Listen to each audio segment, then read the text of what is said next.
देश में चुनावों के मद्देनज़र राजनीतिक दलों की ओर से मतदाताओं को रिझाने के लिए जिस तरह मुफ्त तोहफों या उपहारों की राजनीति की जा रही है, उसने एक तरह से नतीजों की शुचिता को कसौटी पर रख दिया है।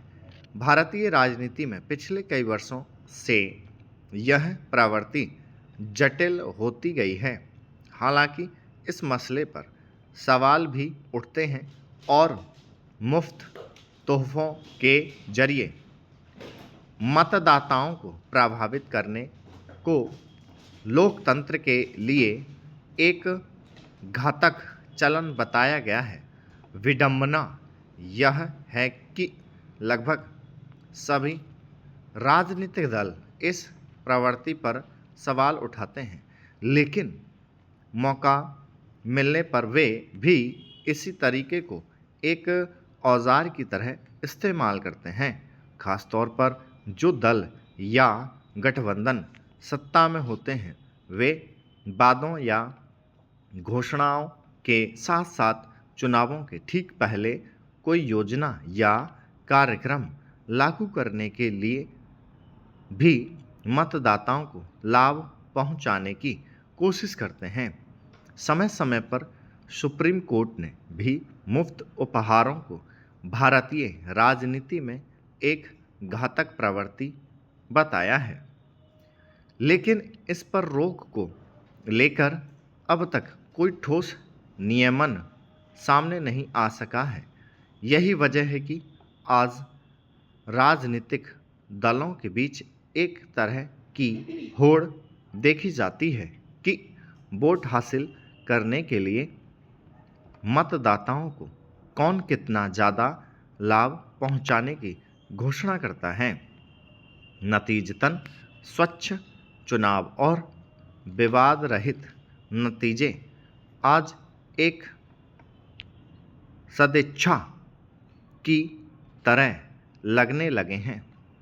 राजनीतिक दलों से यह उम्मीद करना मुश्किल हो गया लगता है कि इस दिशा में वे अपनी ओर से कोई ऐसी पहल करेंगे जो चुनावी जीत के लिए मुफ्त की रेवड़ियों के चलन पर रोक लगाएंगे।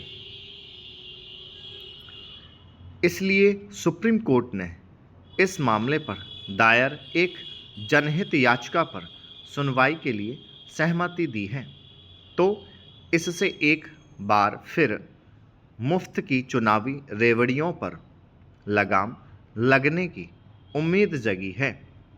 गौरतलब है कि करीब 4 साल पहले सुप्रीम कोर्ट की एक पीठ ने केंद्र और निर्वाचन आयोग से उस याचिका पर जवाब मांगा था, जिसमें चुनाव से पहले अतार्किक मुफ्त उपहार की घोषणा या इसे वितरित करने वाली राजनीतिक पार्टी का चुनाव चिन्ह जब्त या उसका पंजीकरण रद्द करने का निर्देश देने का अनुरोध किया गया था।